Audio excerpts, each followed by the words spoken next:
আমি কোথায় ঘুমাবো? কেন আমার মাথায় ঘুমাবে? সামনে বিছানা চোখে পড়ছে না? এতখানি জায়গা খালি রয়েছে। সর্দার বাড়িতে আজ কান্নার রোল পড়েছে। আকাশে বাতাসে আগর বাতি ঘ্রাণ ভেসে আসছে।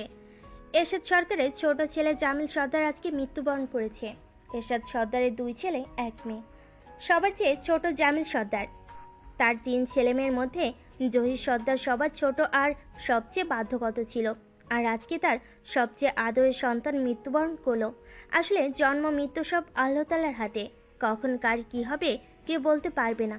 ফরহাদ তালুকদারও তার পরিবারের সকলে এসেছে জামিল সর্দারকে দেখতে। ফরহাদ একমাত্র কলিজার বন্ধুকে শেষ দেখা দেখতে এসেছে। এরশাদ সর্দার ফরহাদকে দেখে কান্না করে দিলেন। ফরহাদ আর জামিল দুজনে সমবয়সী বাল্যকালের বন্ধু। খাটিয়া নিয়ে যাওয়ার সময় লাবিবার কান্না দেখে সকলের চোখ ঝাপসা হয়ে গেল। ফারহানের এতক্ষণ যত না খারাপ লাগছিল, লাবিবার কান্না দেখে তার চোখে পানি চলে এলো। আমার আব্বারে কই নিয়ে যাইতেছেন সবাই? আমার আব্বা কোথাও যাইবো না। আম্মা তুমি কও না আব্বারে নিয়ে না যাইতে। আবার ওইখানে ঘুমাইতে কষ্ট হইব তো, আবার শ্বাস নিতে পারবো না তো। ও আম্মা তুমি কথা কও না কেন? তুই কাঁদিস না মা, তুই কাঁদলে তোর আব্বা কষ্ট পাইব। তোর আব্বা তোরেই কত ভালোবাসি। তোর আব্বারে নিয়ে যাইতে দে, বেশিক্ষণ রাখা যাইবে না, তাহলে তোর আব্বা কষ্ট পাইব। মরে মাইনা নিতে হবে, এটা প্রকৃতির নিয়ম। লাবিবা মায়ের বুকে ঝাঁপিয়ে পড়ে কান্না করতে লাগলো। জামিল সর্দারকে নিয়ে চলে গেল। সবাই তাদের 2 মা মেয়েকে সান্ত্বনা দিতে লাগলো। একসময় লাবিবা কান্না করতে করতে মায়ের বুকে অজ্ঞান হয়ে গেল। সবাই ধরাধরি করে তাকে বাড়ির ভেতরে নিয়ে গিয়ে বিছানায় শুইয়ে দিল। চাচা, আপনি ডেকেছিলেন? হ্যাঁ বাবা, তোমার সাথে আমার কিছু কথা আছে। বাকি সবাই আসুক, তারপরে বলবেন। ওরা আসুক, তোমার সাথে আমার আলাদা কিছু কথা আছে। জি চাচা, বলুন কি বলতে চান। তুমি তো ভালো করে জানো আমি তোমার আর জামিলের মধ্যে কোনোদিন কোনো তফাৎ মনে করিনি। তোমাকেও আমি আমার জামিলের মতোই আর একটা সন্তান হিসেবে দেখতাম। জামিলের মেয়ে আমার একমাত্র আদরের নাতনি লাবিবাকে আল্লাহ তাআলা যেন সমস্ত রূপ তার মধ্যে দিয়েছে। হাই স্কুলে ওঠার পর থেকেই ওর জন্য নানা রকম বিয়ের প্রস্তাব আসতো, কিন্তু অত ছোট মেয়েকে তো আর বিয়ে দেব না আমরা। এইটি ওঠার পরে রাস্তার বিভিন্ন বখাটে ছেলেরা তাকে ডিস্টার্ব করে। এতদিন জামিলের ভয়ে কিছু বলতে না পারলেও এখন জামিল নেই। বাপ মরা মেয়েটাকে সবাই খুবলে খাওয়ার চেষ্টা করবে। তাই তোমার কাছে একটা অনুরোধ, আমার নাতনিকে তোমার ছেলের বউ করে নাও। এভাবে বলছেন কেন চাচা? আমি তো আপনারই ছেলে, তাহলে অনুরোধ করছেন কেন? আপনি না চাইলেও আমি লাবিবাকে আমার ছেলের বউ করতাম। কতদিনের শখ একটা মেয়ে হবে আমার, কিন্তু আমি কি আর বলবো, আপনারা তো সবাই জানেন চাচা। তাই এখানে কোনো অনুরোধ করার কোনো দরকার নেই। তুমি রাজি হলে তো চলবে না, ফারহানকে তো রাজি হতে হবে। ও যদি রাজি না হয় এই বিয়েতে? ওরা রাজি হয়ে যাবে, আপনাকে কোনো চিন্তা করতে হবে না চাচা। তবুও ফারহানের সাথে একবার কথা বলতে হবে। ও রাজি, আমি তো বলেছি চাচা, আপনাকে তো চিন্তা করতে হবে না। তাদের কথার মাঝে লুৎফর নাহার, রহিমা বেগম, আরিফ হাসান আর জহির সর্দার রুমে প্রবেশ করলো। লুৎফর নাহারকে দেখে এরশাদ সর্দার বলল, লাবিবা এখন কি করছে? নিয়ম, ঘুমা। ও ঘুমাক। তোমাদের সকলকে এখানে একটা কথা বলার জন্য ডেকেছি। কথাটা হচ্ছে, জামিলের যত সম্পত্তি আছে সব সম্পত্তি লুৎফরের নামে আমি লিখে দিব। তোমাদের কারো কোনো আপত্তি থাকলে বলতে পারো। আব্বা, এটা কেমন কথা? এত সম্পত্তি জামিলকে লিখে দিবেন? একটাই মেয়ে জামিলের, সেই সম্পত্তি দিয়ে কি করবে? আমার ছেলে আছে, ভবিষ্যতে তো সেই সম্পত্তির মালিক হবে। বাবা, আমার কোনো আপত্তি নেই। আপনি তার সম্পত্তি তাকে দিয়ে দেন। আল্লাহ তাআলা আমাদের অনেক দিয়েছে, যা আছে আলহামদুলিল্লাহ। রহিমা স্বামী আরিফ হাসানকে উদ্দেশ্য করে এরশাদ সর্দার বলল, আরে তোমার কিছু বলার আছে? বাবা, আমি কি বলবো? আপনার মেয়ে যা বলার বলেই তো আপনি তার বাগেরটা তাকে দিয়ে দেন। ভাই তো আর কম কষ্ট করলো না এই পরিবারের জন্য। আপনার মেয়ে তো ঠিকই বলেছে, আমাদের আল্লাহ তাআলা অনেক কিছু দিয়েছে, এতে আলহামদুলিল্লাহ। বুঝতে পারলাম তোমাদের মতামত। শোনো জহির, তোমার ভাগের জমি ব্যবসা আমি তোমাকে আগেই দিয়ে দিয়েছি, তাই জামিলের জমির দিকে তুমি হাত বাড়াবে না। এটা সম্পূর্ণ জামিলের জমি। তার জমির মালিক তার মেয়ে। তাই এখানে তোমার কথা আমি মানতে পারছি না। লুৎফর, তোমার কিছু বলার আছে? আছে আব্বা, আমি কি বলবো? আপনার যা ভালো মনে হয় আপনি তাই করেন। বেচারা জহির সর্দার আর কিছু বলতে পারলো না বাবার মুখের উপর। চুপচাপ কথাগুলো শুনে রাগে গজগজ করতে লাগলো। রুম থেকে একে একে সবাই বের হয়ে গেল, রইল শুধু লুৎফর আর ফরহাদ। বৌমা, আমি ভেবেছিলাম লাবিবাকে বিয়ে দেব। বাবা, আপনি কি বলছেন এগুলো? এখনো ছোট লাবিবা, আপনাদের আদরের নাতনিকে আপনি এত তাড়াতাড়ি আদরের নাতনির জন্যই তো আজ এত বড় সিদ্ধান্ত নিয়েছি। আদরের সন্তানটা চলে গেল আল্লাহর কাছে। আদরের নাতনির ওপর সবার কুনজর। জানি না আমি কতদিন বেঁচে থাকব। আমি মরে গেলে তখন তোমাদের দুজনের কি হবে? আমার ছেলে তো আমার কাঁধে দায়িত্ব দিয়ে গেছে তোমাদের দুজনকে দেখে শুনে রাখার। বিয়ে দেবেন? বাবা, আপনি এইভাবে বলবেন না। আপনি আমাদের একমাত্র ভরসা। আপনার কিছু হয়ে গেলে আমাদের কি হবে? আপনার যা খুশি মন চাই তাই করুন বাবা, আমি কিছু। মা, তোমার জামাইকে বলে দাও আমি বিয়ে করতে পারবো না। মগের মুল্লুক পেয়েছে নাকি? সে যা বলবে তাই করতে হবে। শিরিন, তুমিও বলে দাও, এই বিয়ে যদি ও না করে তাহলে আমার বাড়িতে কোনো জায়গা হবে না ওর। মা, তুমি তোমার জামাইকে বলে দাও আমি এখন নিজে ইনকাম করি, কারো টাকায় বসে খাই না। তার বাড়িতে আমার না থাকলেও চলবে, তবুও আমি বিয়ে করব না। বেয়াদব হয়ে গেছো তুমি। বড়দের মুখে মুখে তর্কা করো। আজ নিজে ইনকাম করো দেখে এত বড় কথা? শুরু থেকে তোমাকে খাইয়ে বড় করেছি কথা শোনার জন্য। বাবা মায়ের থেকে বেশি বোঝা শিখে গেছো, তাই না? ফারহান, এমন কেন করছিস বাবা? বিয়ে তো করতেই হবে। লাবিবা কি দেখতে কম সুন্দর? ওকে দেখে যে কেউ এক দেখায় পছন্দ করবে। তোর তো এখন বিয়ে করতেই হবে। তা তাহলে লাবিবাকে বিয়ে করলে অসুবিধা কোথায়? নাকি তুই অন্য কাউকে পছন্দ করিস? আমার কেউ পছন্দের নেই। লাবিবাকে বাদে দুনিয়ার যে কোনো মেয়েকে বিয়ে করতে বললে আমি বিয়ে করব, কিন্তু লাবিবাকে না। ওর সাথে আমার যায় না। বয়সের ডিফারেন্টটা দেখেছো? তোমরা দুজনে কি পাগল হয়ে গেছো? আমি কোনো এক্সকিউজ শুনতে চাই না। শিরিন, তোমার ছেলেকে বলে দাও লাবিবাকে বিয়ে করতে হবে। বলেই ফরহাদ তালুকদার রেগে রুম থেকে বের হয়ে গেল। তুমিও জেনে রাখো মা, আমি বিয়ে করব না, করব না, করব না। ফারহানা রাগ করে চলে গেল। বেচারা শিন তালুকদার পড়েছেন সমস্যায়। আল্লাহ, আমি এই কোন জায়গায় ফেসে গেলাম? বাপও যেমন রাগে, ছেলেও তার মতো রাগ হয়েছে। কেউ কারো কথা শুনবে না, যে যার মতো সব তেজ দেখাবে আমার উপর। আমার হয়েছে যত জ্বালা। অবশেষে ফারহানকে লাবিবাকেই বিয়ে করতে হলো। বেচারা হাজার রাগ দেখেও বিয়েটা আটকাতে পারল না। অন্যদিকে লাবিবা যেন ঘোরের মধ্যে বিয়েটা করে নিল। বিদায়বেলা লুৎফর মেয়েকে ধরে কান্না করতে লাগলো। এরশাদ সর্দারের চোখ দিয়ে পানি ঝরবে এমন অবস্থা। আদরের নাতনিকে আজ থেকে আর নিজের কাছে রাখতে পারবেন না ভেবে তার বুকের ভিতর রক্তক্ষরণ হচ্ছে। তিনি সবচেয়ে বেশি ভালোবাসতেন লাবিবাকে। লাবিবা ও তার দাদু বলতে পাগল। আর আজ সেই নাতনি চলে যাচ্ছে অন্যের ঘরে। বাবা ফরহাদ, আমি আমার কলিজার নাতনিকে তোমার হাতে তুলে দিলাম। তুমি তাকে মেয়ের মতো করে যত্ন করে রেখো। বৌমা, আমার আদরের নাতনিকে তুমি নিজের মতো করে শিখিয়ে নিও। চাচা, আপনাকে কিছু বলতে হবে না। আমার মেয়েকে আমি নিয়ে গেলাম। আপনার কাছে যেমন আদরে আহ্লাদে বড় হয়েছে, আমিও ঠিক তেমন করে আদরে বড় করব। সেদিনের কথা শুনে এরশাদ সর্দার আর লুৎফর যেন একটু স্বস্তি পেল। ধুলো উড়িয়ে চলে গেল কালো রঙের প্রাইভেট কারটি। সকালে গাড়িটি যত দূর দেখা যায় তত দূর পর্যন্ত তাকিয়ে রইল। গাড়িটি চোখের আড়ালে চলে যেতেই লুৎফর না হু হু করে কান্না করে দিল। এরশাদ সর্দার মাথায় হাত রেখে বলেন, মা, কান্না করো না। তোমার মেয়ে সুখে থাকবে। দেখো, আমি ভুল মানুষের হাতে আমার নাতনিকে তুলে দেইনি। ফারহানদের বাড়িতে পৌঁছাতে পৌঁছাতে বিকেল হয়ে গেল। লাবিবা শিন তালুকদারের কাঁধে মাথা রেখে ঘুমাচ্ছে। মেয়েটা আজ দুরাত হলো ঠিক মতো ঘুমায় না, তাই লাবিবাকে আর ঘুম থেকে জাগায়নি। মেয়েটা তো ঘুমাচ্ছে, এখন কিভাবে ওকে নিয়ে যাব? কেন ডেকে তুলে দাও, তাহলেই তো হয়ে যায়। মেয়েটা আজ দুরাত হলো ঠিক মতো ঘুমায় না, একটু ঘুমিয়ে আছে। এখন ডেকে তুলবো? তুই একটু করে করে নিয়ে না। বিয়ে করতে বলেছো, বিয়ে করেছি, আমার কাজ শেষ।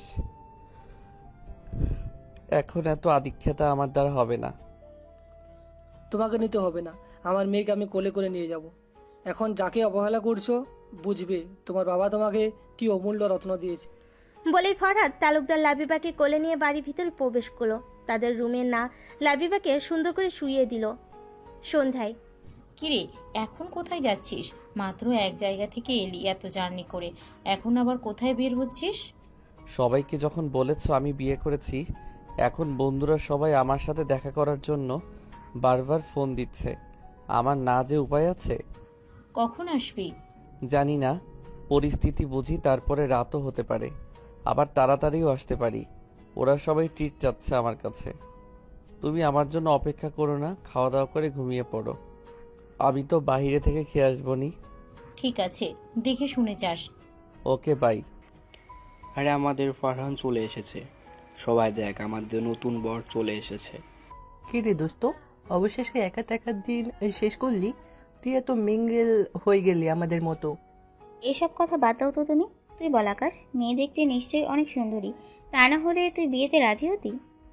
বিয়েতে আমি রাজি কখনোই ছিলাম না। বাবা মা ধরে বেঁধে বিয়ে দিয়ে দিল, তাও একটা 10ম শ্রেণীতে পড়ে এমন পুচকি মেয়ের সাথে। কিরে, আমাদের আকাশ শেষমেশ 10ম শ্রেণীতে পড়ে সে পুচকু মেয়েকে বিয়ে করলো? ভার্সিটির হ্যান্ডসাম বয় সবার ক্রাশ, সে কিনা এত বড় একটা কাজ করে ফেললো। কেমনে ভাই, আমাকে কেউ একটু বোঝা। তোমারও কিন্তু ক্র্যাশ ছিল ফারহান। আমার ক্রাশ ছিল, ভালো তো আর বাসিনি, শুধু তোমাকেই ভালোবেসেছি। বাহ বাহ, क्या सीन है। তোরাই বলবি নাকি ফারহানকে কিছু বলতে দিবি? আচ্ছা সবাই চুপ কর। ফারহান তুই বল, কি থেকে কি হলো? আপনার কথা শুনে ফারহান একা একা সব ঘটনা বলল। শোন ফারহান, তোকে একটা কথা বলি, 10ম শ্রেণীতে পড়ে এমন মেয়ে কিন্তু ছোট না, সে সব দিক দিয়েই পরিপূর্ণ। গ্রামে এর থেকে ছোট ছোট মেয়েদের বিয়ে হয়, তাই এসব নিয়ে না ভেবে রাগারাগি না করে মেয়েটার সাথে ফ্রি হ। মেয়েটাকে তুই তোর নিজের মতো করে গড়ে নিতে পারবি। ওর সাথে এমনভাবে থাক যাতে ও সব কথা তোর সাথে নির্ভয়ে শেয়ার করতে পারে। ফারহান, আমাদের অহনা কিন্তু ভুল বলেনি, ওর কথাই যুক্তি আছে। তুই এখন যেভাবে চাইবি সেইভাবে মেয়েটাকে গড়ে নিতে পারবি, এতে তোরই সুবিধা। দোস্ত, কচি মাইয়া পাইয়া তুই জিতে গেছিস। আমাদের দুজনের দেখ না জীবনটা তেজপাতা হয়ে গেছে এই দুইটার জ্বালাই। তুমি কি বললে আবার বলো? তোমার জীবন আমি তেজপাতা? হৃদয়, এগুলো কি বলে আকাশ? তোমরা কি আমাদের নিয়ে গসিপ করো নাকি? শালা হৃদয়ের বাচ্চা, কোথায় কি বলতে হবে জানিস না?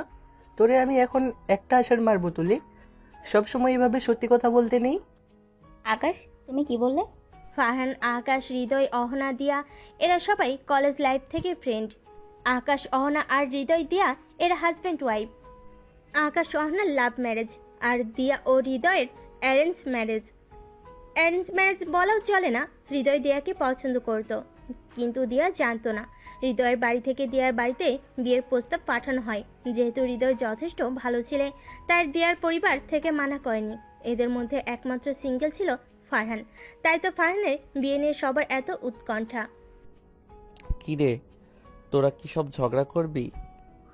রাখি, খাওয়া দাওয়া করবি একটু। আমাকে বাসায় তাড়াতাড়ি যেতে হবে। হ্যাঁ, তাড়াতাড়ি কর, আজকে তো আমাদের ফারহানের বাসুর রাত। অবশেষে তুইও বিয়েটা করেই ফেললি ফারহান। আমরা তো সবাই ভেবেছিলাম তোর সমস্যা আছে, কিন্তু এখন বাড়ি যাওয়ার তারা মনে হচ্ছে না তোর ভিতরে কোনো সমস্যা নেই। কি বললে আবার বল। তোরা কি আমাকে? বলে ফারহান আকাশের পিঠে ধারণ করে কিল মেরে দিল। আরে ওদের কি দোষ, তুই তো বিয়ে করছিলি না, আমরা সবাই ভেবেছিলাম হয়তো তোর কোনো সমস্যা আছে। ফারহান দাঁতে দাঁত চেপে পড়ল। আমাকে কখনো কোনো ছেলের প্রতি ইন্টারেস্ট হতে দেখেছিস, বা কখনো কোনো মেয়ের প্রতি দেখেছিস? আরে ভাই, কোনোটার প্রতি তো ইন্টারেস্ট দেখিনি। তাহলে কেমনে বলতে পারলি তোরা যে আমার সমস্যা আছে? শালা, তোদের একদিন কি আজ আমার একদিন। ফারহান হৃদয়কে মারতে যাবে, ঠিক সেই সময় ওয়েটার এসে তাদের খাবারগুলো দিয়ে গেল। পাতা করে দিয়েছি, নে খাবার চলে এসেছে, তাড়াতাড়ি খাওয়া শুরু কর সবাই। এখন এসব কথা বাদ দে, দেখি। দিয়ার কথা শুনে কেউ আর কিছু বলল না, সবাই যার যার মতো খাবার খেতে লাগলো। খাবার শেষে ফারহান খাবারের বিল মিটিয়ে যার যার মতো বাসার উদ্দেশ্যে রওনা দিল। ফারহান গাড়িতে বসে মনে মনে ভাবছে, সত্যি তো অহনার কথায় যুক্তি আছে। গ্রামের থেকে ছোট ছোট মেয়ের বিয়ে হয়, তারাও তো সংসার করছে। আর সেই ক্ষেত্রে লাবিবা তো অতটাও ছোট না, সামনে 18 পড়বে। মেয়েটার উপর অযথা রাগ দেখিয়ে লাভ নেই। সেও পরিস্থিতির শিকার, আমিও পরিস্থিতির শিকার। তার থেকে ভালো দুজনে মানিয়ে নিতে পারলে। এসব কথা ভাবতে ভাবতে ফারহান বাড়িতে চলে এলো আর সাথে থাকা এক্সট্রা চাবিতে সদর দরজা খুলে বাড়িতে প্রবেশ করলো। বিকেলে বের হয়ে যাওয়ার সময় সে চাবি নিয়ে বের হয়েছিল। কত রাত করে ফিরবে তা তো সে বলতে পারবে না। সবাই ক্লান্ত, কলিং বেল বাজালে সবার হয়তো কাজে ঘুম ভেঙে যাবে, তাই চাবি নিয়ে বের হয়েছিল। ফারহান কোনো দিকে না থেকে সিঁড়ি দিয়ে সোজা নিজের রুমে প্রবেশ করলো। অন্যদিকে ফারহানের রুমে শাড়ি পরে এক হাত ঘোমটা দিয়ে লাবিবা বসে ঝিমুচ্ছে। এভাবে শাড়ি পরে বসে আছো কেন আমার বিছানায়? ফারহানের কথা শুনে লাবিবা ধরফর করে উঠল। আসলে আন্টি বলল আপনি না আসা পর্যন্ত বিছানায় বসে থাকতে। যাও, ফ্রেশ হয়ে এসে শুয়ে পড়ো। ফারহানের কথা মতো লাবিবা একটা জামা নিয়ে ফ্রেশ হতে চলে গেল। আসলে ফারহান বাড়ি থেকে বের হয়ে যাওয়ার পর শিরিন তালুকদার লাবিবাকে শাড়ি পরিয়ে সুন্দর করে সাজিয়ে দিয়ে ফারহানের রুমে দিয়ে গেছে, যেহেতু আজকে তাদের বাসর রাত। লাবিবা ফ্রেশ হয়ে এসে দেখে ফারহান বিছানায় ঘুমিয়ে আছে। বেচারা লাবিবা কি করবে বুঝতে পারছে না, তাই সে বিছানার সাইডে ওভাবেই দাঁড়িয়ে রইল। কি যে ওভাবে সঙ্গের মতো দাঁড়িয়ে আছিস কেন? ফারহানের কথা শুনে লাবিবা আমতা করে বলল, আমি কোথায় ঘুমাবো? কোথায় ঘুমাবি মানে? আমার মাথায় ঘুমা, বিছানায় এত জায়গা ফাঁকা আছে দেখছিস না? তাড়াতাড়ি যা, ঘুমিয়ে পড়। ফারহানের কথা মতো লাবিবা ধীর পায়ে ফারহানের পাশে থাকা ফাঁকা জায়গায় শুয়ে পড়ল। নীরব নিস্তব্ধ রুমে যে দুটো মানুষ আছে সেটা বোঝাই যাচ্ছে না। হঠাৎ করে লাবিবা তার বাবার কথা খুব মনে পড়েছে। চোখের কোণ দিয়ে অবাধ্য জল পড়তে লাগলো। সকালে রোদের আলো চোখে মুখে এসে পড়ছে দুজনের। ফারহান চোখ মুখ কুঁচকে বিছানা থেকে উঠে বসলো। হঠাৎ কিছুর সাথে হাত ছোঁয়া লাগতেই তাকিয়ে দেখলো পাশে শুয়ে থাকা লাবিবার সাথে হাত লেগেছে। ওয়াশরুম থেকে ফ্রেশ হয়ে বের হয়ে আসতেই দরজার খটখটানোর আওয়াজ শুনে ফারহান দরজা খুলে দিল। মা কিছু বলবে? এমন সময় তুমি এখানে? লাবিবা উঠেছে? না, এখনো ঘুমাচ্ছে কেন? নিচে যাও, তোমার সব বন্ধুরাই এসেছে, তোমার জন্য অপেক্ষা করছে। লাবিবাকে দেখবে? আমি লাবিবাকে ফ্রেশ করে নিয়ে আসছি। ওরা এখন এই সময়ে? ওদেরকে কে আসতে বললো? ওরা আসলে তো আমার জানার কথা, আমাকে তো বলবে। আমি আসতে বলছি ওদের। কেন? কেন আবার? বন্ধুর বউকে দেখবে না ওরা? তুমি ওদের আসতে বলনি তো কি হয়েছে, আমি বলেছি। ফারহান আর কিছু না বলে তাড়াতাড়ি নিচে চলে গেল। আরে দোস্ত, এসো এসো, তোমার জন্য তো অপেক্ষা করছিলাম আমরা সবাই। তো কেমন কাটলো বাসুর রাত?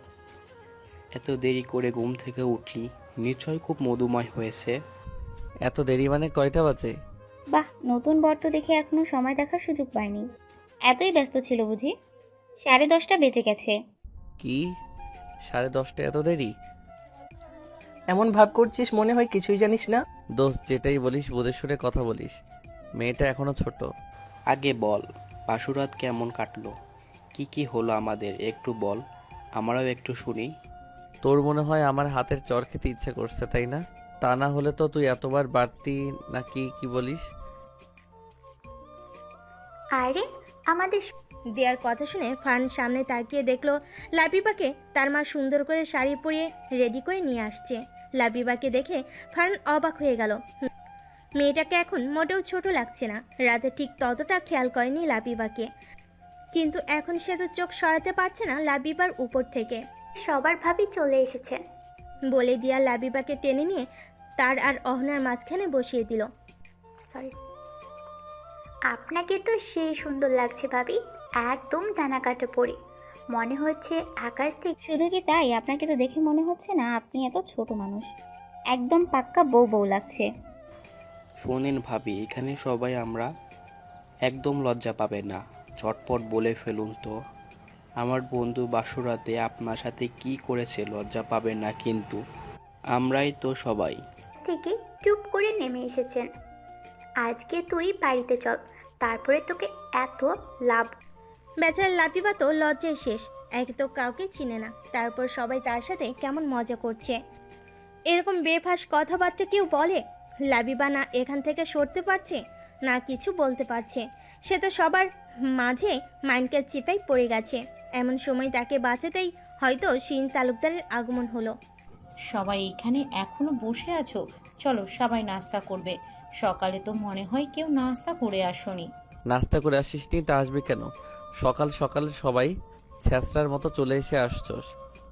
জানোসই তো এখানে আসলে মজার মজার খাবার পাবো। লজ্জা করে না রে তোদের এইভাবে গিলতে? ফারহান, কি হচ্ছে এসব? এভাবে কারোর সাথে কথা বলতে হয়? আরে আন্টি, আমরা কিছু মনে করিনি। ও কি করে জানে যে তুমি আমাদের সকাল সকাল আসতে বলেছো? তোমার হাতের রান্না তো আমাদের কাছে অমৃত। ও বললো আর আমরা রাগ করলাম। বললেই হলো। আন্টি চলেন তো, খুব ক্ষুধা পেয়ে ওই বলদের কথা কে শুনবে। চলেন চলেন আন্টি। কেউ আর কিছু না বলে যার যার মতো খেতে চলে গেল। সকালে খাওয়া দাওয়া শেষ, আবারও আড্ডা দিতে লাগলো। রাতে সবাই বিদায় নিয়ে সবার মতো চলে গেল। কি এভাবে দাঁড়িয়ে আছো কেন? ঘুমাবে না? হ্যাঁ, তাহলে এমন করে সামনে দাঁড়িয়ে আছো কেন? আসলে নকলে বাদ দিয়ে ঘুমিয়ে পড়ো, অনেক রাত হয়েছে। সকালে ফারহান খেতে বসে হঠাৎ বলে উঠল, রান্না তো বেশ মজা হয়েছে। কি রান্না করলো? তোমার হাতের রান্না তো এমন না। শিন তালুকদার মুচকি হেসে বললেন, আমি রান্না করিনি তো, আজকে আমার মেয়ে রান্না করেছে। তোমার মেয়ে মানে? কেন, লাবিবা রান্না করেছে। বাহ, এই পুচকি মেয়েরা নাও করতে পারে। আমি তো ভাবলাম কিছুই পারে না। বেশ ভালোই হয়েছে, রান্নাটা খাবার যোগ্য। ফারহানের কথা শুনে লাবিবার চোখ মুখ কুচকে ফারহানের দিকে তাকিয়ে রইল। ফারহান তার কাজে চলে গেল। আয় আমরা দুজন খেয়ে নিই। হুম। লাবিবা সারাদিন কোনো কাজ নেই, শুয়েছিল। ফারহান রাতে বাসায় ফিরে লাবিবা বিছানায় শুয়ে আছে কুঁজো হয়ে। ওভাবে শুয়ে আছো কেন লাবিবা? ভালোভাবে শুয়ে থাকো। লাবিবা ফারহানের কথা শুনে কোনো উত্তর করলো না, চুপচাপ রইল। ফারহানও আর কিছু না বলে ফ্রেশ হতে চলে গেল। ফ্রেশ হয়ে এসে দেখলো লাবিবা এখনো ওভাবে শুয়ে আছে। ফারহান লাবিবার কাছে গিয়ে দাঁড়াতে বুঝতে পারলো লাবিবার শরীর কাঁপছে। লাবিবা কি হয়েছে এভাবে কাঁপছো? জ্বর এসেছে নাকি? তুমি কান্না করছো, কি হয়েছে? লাবিবা কান্না করছে বুঝতে পেরে ফারহান লাবিবাকে টেনে তুলে বসালো। লাবিবাকে জড়িয়ে ধরে বলল, কান্না করছো কেন? কি হয়েছে? কান্না না করে আমাকে বলো। আমাকে না বললে আমি বুঝবো কিভাবে? লাবিবা কিছুই বলছে না, চুপচাপ পেটে হাত দিয়ে বসে আছে। হঠাৎ ফারহান কিছু একটা আন্দাজ করতে পেরে লাবিবা কি আবার সেভাবে শুয়ে দিয়ে রুম থেকে বের হয়ে গেল। প্রায় আধা ঘন্টা পর প্যাড আর এক পাতা পেনকিলার এনে লাবিবার হাতে দিল। উঠে ফ্রেশ হয়ে এসো। উঠতে পারবে নাকি কোলে করে নিয়ে দিয়ে আসবো? বেচারা লাবিবা তো লজ্জায় শেষ, লজ্জার কারণে কিছু বলতে পারছিল না। তবুও ফারহান বুঝে গেছে সবকিছু। না, আমি উঠতে পারবো। লাবিবা ওয়াশরুম থেকে বের হয়ে দেখে ফারহান একটা হট ব্যাগ হাতে নিয়ে দাঁড়িয়ে আছে।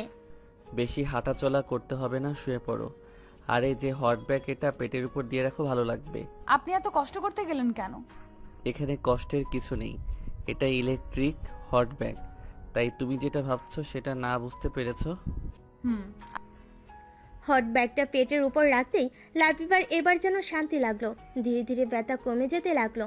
ব্যথা কমার কারণে একসময় ঘুমিয়ে গেল লাবিবা। দেখতে দেখতে অনেকদিন চলে গেল। ফারহান আর লাবিবা দুজনের সম্পর্ক অনেক স্বাভাবিক হয়েছে। আজকে ফারহান বাড়িতে প্রতিদিনকার থেকে একটু তাড়াতাড়ি বাড়িতে ফিরেছে। রুমে প্রবেশ করতেই দেখে রুমে কেউ নেই, সম্পূর্ণ রুম ফাঁকা। আম্মু আমাকে কফি দিয়ে যাও। শিরিন তালুকদার ছেলের কথা শুনে তাড়াতাড়ি লাবিবাকে দিয়ে কফি পাঠিয়ে দিলেন। আপনার কফি। আপনি কফি নিন আর তোয়ালেটা আমাকে দিন, আমি বারান্দায় রেখে আসছি। নাও তাহলে। ফারহান কফি হাতে নিয়ে লাবিবার যাওয়ার দিকে তাকিয়ে রইল। শাড়ির ফাঁক দিয়ে উকি দিচ্ছে কোমরের ছোট্ট তিল। মেয়েটা প্রতিদিন শাড়ি পরে কেন? আবার এইভাবে কোমর বের করে রেখেছে। আমাকে পাগল করার জন্য এতটুকু যথেষ্ট। আমার ভেতরটা জ্বলে পুড়ে শেষ হয়ে যাচ্ছে। সেটা তো এই মেয়ে বুঝতে পারছে না। চলুন ডিনার করবেন। তুমি সবসময় শাড়ি পরে থাকো কেন? তোমাকে শাড়ি পরতে কেউ বলেছে? আমি তো বলিনি তোমাকে শাড়ি পরে থাকতে। তাহলে তুমি কি চাও আমি এমন কিছু করি যার জন্য তুমি প্রস্তুত নও? আমার সামনে আর কখনো এভাবে শাড়ি পরে আসবে না। আমার কেমন জানি তৃষ্ণা লাগে। লাবিবা ফ্যাল করে তাকিয়ে রইল। সে কিছু বুঝতে পারছে না ফারহানের কথা। তার শাশুড়ি মা সব সময় তাকে শাড়ি পরে থাকতে বলে। এভাবে থাকলে নাকি ফারহান তাকে আর ছোট্ট বলবে না, তাকে ভালোবাসবে। বেচারা লাবিবা শিনের কথা শুনে লজ্জা পায়। শাশুড়ি হয়ে কেউ এমন কথা বলতে পারে? সে তো শুনেছে শাশুড়িরা নাকি বউদের কাছ থেকে নাকি ছেলেকে দূরে দূরে রাখার চেষ্টা করে। ফারহান হয়তো লাবিবার চিন্তা ভাবনা বুঝতে পারলো, তাই সে বলল, তোমাকে এত চিন্তা করতে হবে না, চলো। আমার কথা বুঝতে হলে তোমাকে আরো বড় হতে হবে। ফারহান, তোমার নানি আসছে। হঠাৎ করে? তাকে তো হ্যারিকেন দিয়ে খুঁজে এনেও আমাদের বাড়িতে আনা যায় না, এবার হঠাৎ করে নিজে আসবে, কাহিনী কি? এইভাবে বলছো কেন? তুমি তো জানো তোমার নানি তার ভিটে মাটি ছেড়ে কখনোই এখানে আসবে না। আসলে তোমার বিয়ের অনেক দিন হয়ে গেছে, কিন্তু এখনো তোমাদের দেখলো না তোমার নানি, তাই আসছে লাবিবাকে দেখতে। কবে আসবে নানি? আগামীকাল। ঠিক আছে। ফারহান ডিভাইনে বসে ল্যাপটপে কাজ করছিল। কাজ করতে কম, লাবিবা কি করছে দেখছে বেশি। বেচারা লাবিবা শাড়ি পরে সারা রুমে ঘুরঘুর করছে, রুমটা সুন্দর করে গোছাচ্ছে। কাজ করার ফলে বারবার লাবিবার কোমর থেকে শাড়ির আঁচল সরে যাচ্ছে, সেই সাথে নাভির নিচে তিলটা উকি দিচ্ছে। এখন এত কাজ করতে হবে কেন? ঘুমিয়ে পড়ো, সকালে উঠে কাজ করো। আর একটু কাজ বাকি আছে, এইটুকু করলেই হয়ে যাবে। আপনি আপনার কাজ করেন। ফারহান নিজেকে ঠিক রাখতে পারলো না, ধপ করে ল্যাপটপটা সাইডে রেখে লাবিবাকে একটানে নিজের কাছে নিয়ে আসলো। আরে, একটা কথাও বলবে না? তোমাকে না বলেই শাড়ি পরে আমার সামনে ঘুরঘুর করবে না? কিছু হয়ে গেছে? কিছু হয়ে গেলে আমার দোষ নেই, তারপরও কেন? চুপচাপ দাঁড়িয়ে থাকো, আমাকে আমার কাজ করতে দাও। বলে ধীরে ধীরে লাবিবার পেটের সামনে থেকে শাড়ি সরিয়ে ফেলো। ফারহানের এমন করায় লাবিবা শক্ত হয়ে দাঁড়িয়ে রইল, ঘন ঘন নিঃশ্বাস নিচ্ছে, যার সাথে তার পেট ওঠানামা করছে। ফারহান এক ধ্যানে লাবিবার ফর্সা পেটে কালো তিলটা দিকে তাকিয়ে রইল। তাকিয়ে থাকার পর একসময় তিলটাকে ছুঁয়ে দিল। এমন ছুঁয়ে লাবিবা ফারহানের কাঁধে থাকা হাতটা দিয়ে শক্ত করে তার শার্ট খামচে ধরল। লাবিবা দেখলো ফারহান কেমন যেন নেশা চোখে তাকিয়ে আছে। ফারহান ঘোর লাগা কণ্ঠে বলল, এই তিলটা কি এত নেশা লাগছে কেন? আমার কেমন কেমন যেন লাগছে লাবিবা, মনে হচ্ছে আমি খুব তৃষ্ণার্ত, এক ফোঁটা পানি প্রয়োজন, বড্ড প্রয়োজন। ফারহান কথাগুলো বলতে বলতে তিলটাতে চুমু খেলো।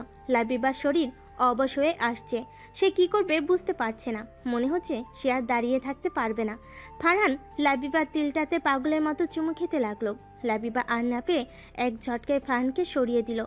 লাবিবা ধাকে খেয়ে ফারহানের হুঁশ এলো। সে কি করতে যাচ্ছিল ভাবতে কেমন যেন লাগছে। ফারহান কিছুক্ষণ চুপ থেকে বলল, আমার সামনে আর কখনো শাড়ি পরবে না, মনে থাকবে? অনেক রাত হয়েছে, ঘুমিয়ে পড়ো। হুম। দুজনে কিছু না বলে নিজেদের মতো করে বিছানায় শুয়ে পড়ল। আম্মা তো কিছুক্ষণের মধ্যে চলে আসবে, যা শাড়িটা পরে আয়। শাড়ি?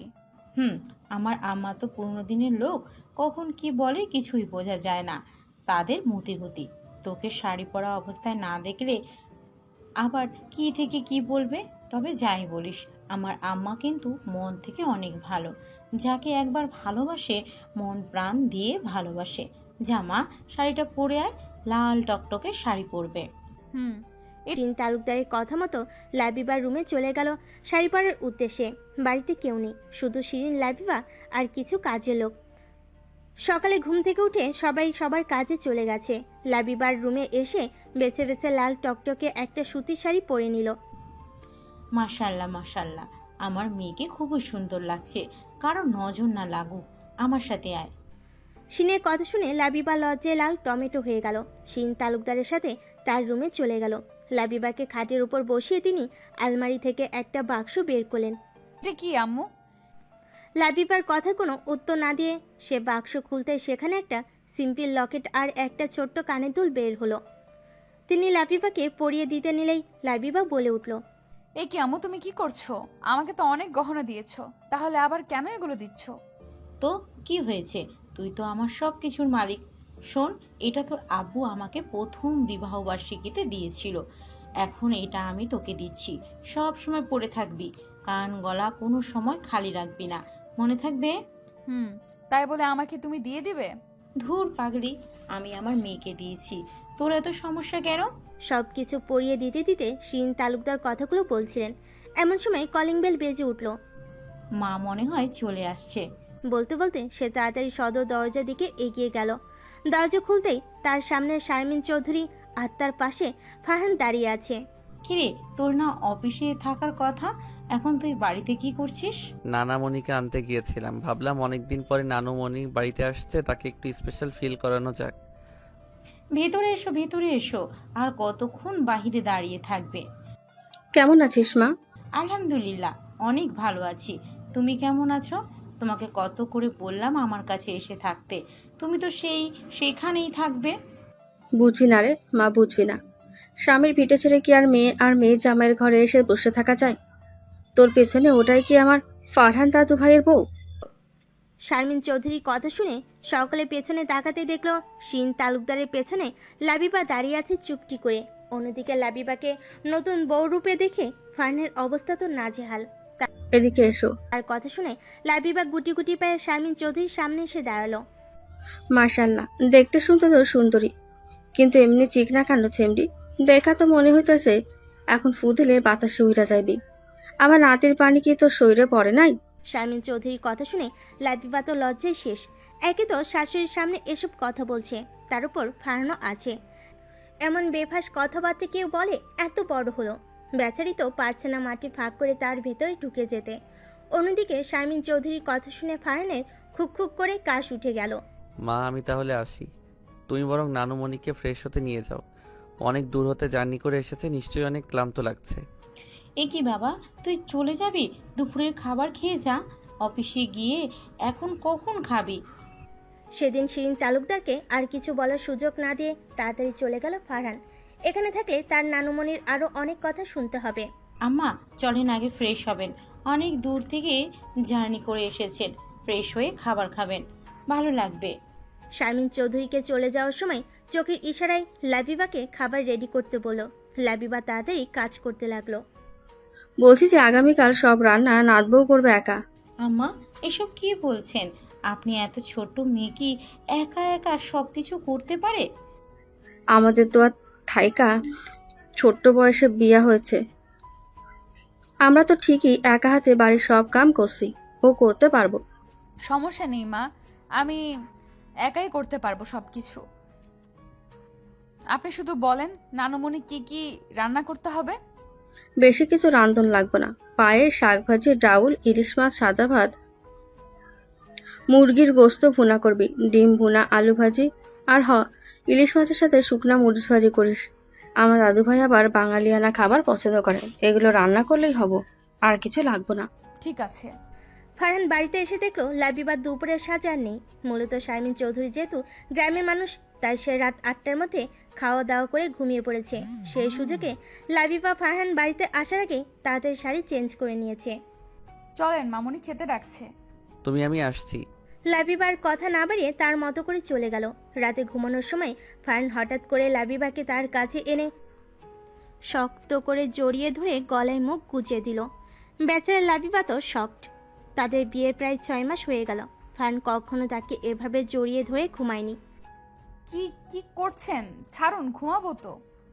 তো ঘুমাও, তোমাকে মানা করেছে কে? এখন থেকে এভাবেই ঘুমাতে হবে, তাই বেশি নড়াচড়া না করে এখন থেকে এভাবেই ঘুমানোর অভ্যাস করে নাও। লাবিবা আর কিছু না বলে শক্ত হয়ে শুয়ে রইল। একসময় দুজনেই ঘুমিয়ে গেল। সকালে খাবার টেবিলে। ফারহান, আজকে কি অফিসে কোনো জরুরি কাজ বা মিটিং আছে?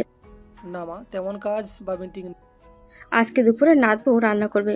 দুপুরে তোমাকে আর আমার নাতিকে যেন বাড়িতে দেখি, সবাই মিলে একসাথে দুপুরে খাবো। লাবিবা রান্না করবে মানে? ও ছোট মানুষ, এত রান্না করতে পারবে নাকি? ছোট ছোট কইরা মায়াটার কাছে এখনো যাও নাই, মায়েরা শরীর দেখিয়া বোঝা যায়। তোমার পানি হ্যাঁ শরীরে গেলে মায়াটাই এমন চিকনা থাকতো না। শোনো, এই বয়সে আমি 2 বাচ্চার মা আছিলাম, আর তুমি মায়াটারে এখনো আদর্শ কিছু করো নাই। 6 মাস বিয়ার হয়ে গেল, এখনো কোনো খোঁজ খবর পাইলাম না বাচ্চা হন। শারমিন চৌধুরীর এমন বেফাস কথাবার্তা শুনে লাবিবা লজ্জায় শেষ। অন্যদিকে সকলে খুব খুব করে কেসে উঠল। ফরহাদ তালুকদার ছেলে আর ছেলের বউয়ের সম্পর্কে এমন কথা শুনে তাড়াতাড়ি উঠে পড়ল টেবিল থেকে। নেই আম্মা, আপনি চিন্তা করবেন না, আমি অফিস থেকে তাড়াতাড়ি করে চলে আসবো। দুপুরে সবাই একসাথে লাঞ্চ করব, লাবিবার হাতে রান্না দিই। বলে তাড়াতাড়ি বাহিরের উদ্দেশ্যে হাঁটা শুরু করলো। তার পিছনে পিছনে ফারহানও চলল। আম্মা, আপনি একটু কথাবার্তা দেখে শুনে বলতে পারেন না? ছেলে মেয়ে দুটোকে তো লজ্জায় ফেলে দিলেন, সাথে তো আমরা দুজনও লজ্জায় পড়লাম। এমনভাবে কেউ বলে? তোর থেকে আমার শিখন লাগবো কোথায় কি কথা কমু? আমি তোর বড় না তুই আমার বড়? চুপ। ছেলের বউয়ের সামনে মায়ের এমন ঝাড়ি খেয়ে শিরিন বেগম চুপ হয়ে গেল। লাবিবা এমন অবস্থা দেখে রান্নাঘরের দিকে চলে গেল দুপুরের রান্নার আয়োজন করতে। সাথে কাজের লোকও আছে রান্নার সাহায্য করার জন্য, সেটা শারমিন চৌধুরীর অগোচরে।